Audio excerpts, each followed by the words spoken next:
किछि क्षण जीवन बदली जाए नहीं दर्शक बंधु। किछि क्षण भावना रे निया जाइथिबा निष्पत्ति द्वारा आमर पूरा जीवन बदली जाई पारे। तेणु जीवन रे सठिक समय रे सठिक निष्पत्ति नहीं आमे आगु को बढ़ी चलिबा दरकार।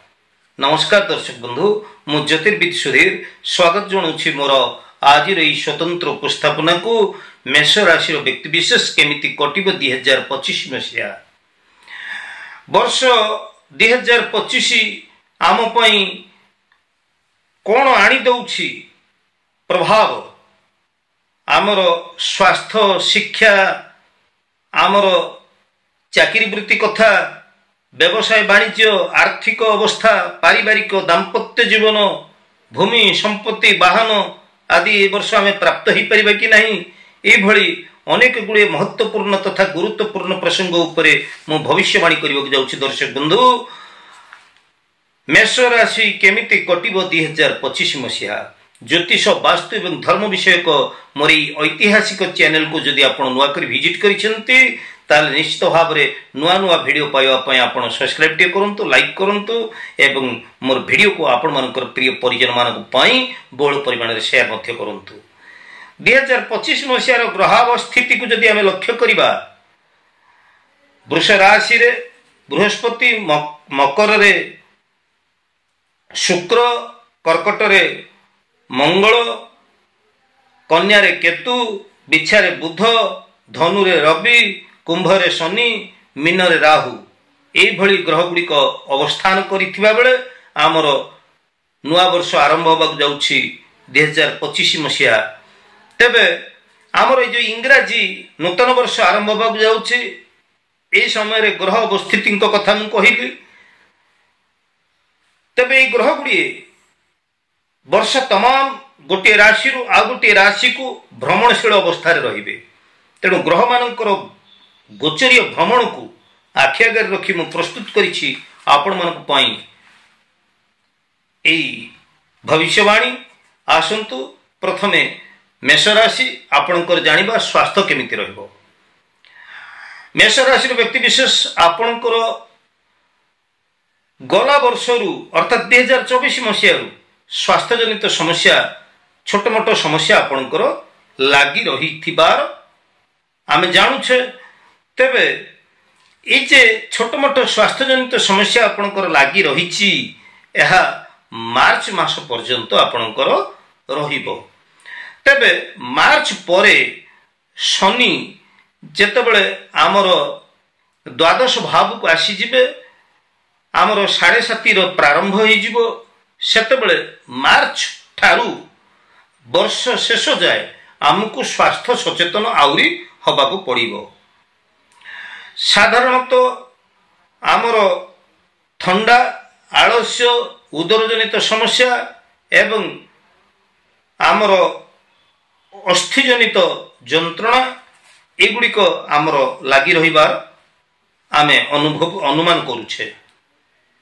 दर्शक बंधु, शिक्षार्थी मान कथा जो देखिबा, उच्च शिक्षा पई बृहस्पति ग्रह मे मास परे अनुकूल अवस्था को आसी जिबे। मेष राशि शिक्षार्थी माने शिक्षा क्षेत्र में सफलता अर्जन करिवे। मे मास परे आमर शिक्षार्थी माने उच्च शिक्षा पई विदेश यात्रा करिवे, उच्च शिक्षा लाभ करिया पई भलो सुजोग पाइबे। दूरसंचार आदि विद्या क्षेत्र में शिक्षा प्राप्त होबा पई भलो सुजोग आसीबो एवं प्रतियोगितामूलक परीक्षा गुड़िक मध्य उत्तीर्ण हो पारे। तेबे शिक्षार्थी को पाई ए वर्ष समय बहुत भलो रही।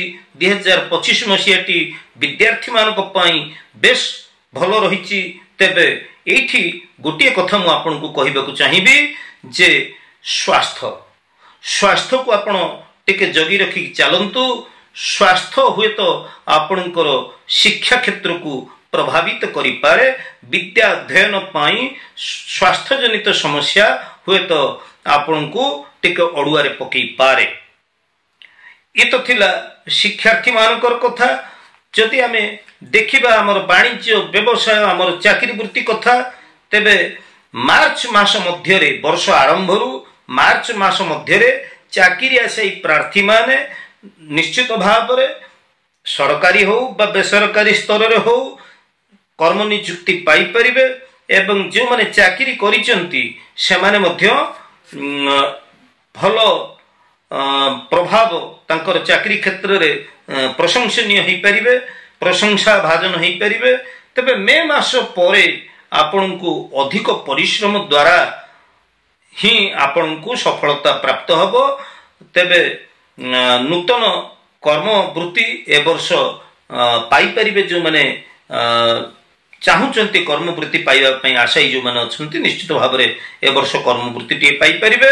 तेबे मु एठी आपण को कहि रखिबो चाहिबी जे ए वर्ष अलसुआ न होई आपण जदि परिश्रम करिवे ताले परिश्रमर यथार्थ मूल्य ए वर्ष आपण पाई परिबे। व्यवसाय क्षेत्र रे व्यवसायी भाई माने मार्च मास जाए आपण भल व्यवसाय करिवे एवं मार्च मास परे जदियो आपण को टिके अधिक एफर्ट्स लगे पड़ो अधिक आपन को परिश्रम करने पड़ो हेले आपण व्यवसाय को नुआ ढंचे नुआ ढंगरे नुआ ढांचे आपण आगु को नहीं चलिए। तेबे ये तो थिला आमर जीवन जीविका कथा चाकरी वृत्ति कथा तापर आसंतु जानिबा आर्थिक दिग आमर केमिति रहिबो 2025 मसिया रे। वर्ष आरंभ मे मास मध्य बृहस्पति धन भाव रही आपण को अधिक अर्थ आसीबार बाट खोली देबे। तेबे ए वर्ष आपण किछि धन संचय करि परिबे। वर्ष आरंभ मे मास पर्यंत अर्थात वर्षर अर्धेक समय आपणकर विभिन्न सूत्रु धनागम हबो। मे मास परे राहु जेतेबेले लाभ भाव रे गोचर करिवे सेतेबेले आकस्मिक भाव रे मे मास परे मध्य आपणकर अर्थ आगम हबो अर्थात आपण विभिन्न सूत्रु अर्थ प्राप्त ही परिबे। तबे लगातार प्रयास द्वारा लगातार परिश्रम द्वारा पूरा वर्ष आपण आर्थिक स्थिति को बेस किछि सुदृढ़ करि परिबे बोली मु आशा रखिछि। वैवाहिक जीवन पारिवारिक जीवन को जदि आमे देखिबा तेबे वर्ष आरंभ मे मास पर्यंत बृहस्पति आपणकर द्वितीय भाव रे थिबा जोगु जे माने अविवाहित पुत्र कन्या माने रहिचंती मे मास भितरे जो माने विवाह योग्य पुत्र कन्या रहिचंती समानकर शुभ मांगलिक कर्म ही परिबो एवं जो माने विवाह करिचंती वैवाहिक जीवन रे मध्य बेस हस खुशी रे आपणकर मे मास पर्यंत आपणकर पारिवारिक दाम्पत्य जीवन भल रे चलिबो अनुकूल अवस्था रहिबो। तेबे वर्षर शेष भाग रे अर्थात मे मास रु वर्ष शेष जाए आपणकर पारिवारिक क्षेत्र रे टिके बुझामणार अभाव देखा जाई पारे। आपणकर भूमि संपत्ति वाहन संपर्क रे जदि आमे देखिबा ताले वर्ष आपण नूतन भूमि क्रय करिपार सुयोग पाइबे। गृह निर्माण कार्य मध्य ए वर्ष आपण करिवे। तेबे भल वाहन मध्य आपण प्राप्त ही परिबे। एठी मु कहि रखिबाकू चाहिबी आपणकर जहाँ भी किछि शुभ कर्म करिवे आपण मे मास जाय आपणकर समय बहुत भल रही। एई समय भितरे आपण निश्चित भाव में प्रत्येक क्षेत्र में सफलता अर्जन करिवे। तेबे मेष राशि रो सबुठारु बड़ समस्या होउची एमाने अस्थिर एवं आवेगपूर्ण एमानकर मनोभाव एवं अस्थिरता एमानकर मन रे थाए। तेबे 7.5 आपणकर 29 मार्च 2025 रु आरंभ होई 2032 मसिया जाय चलिबो।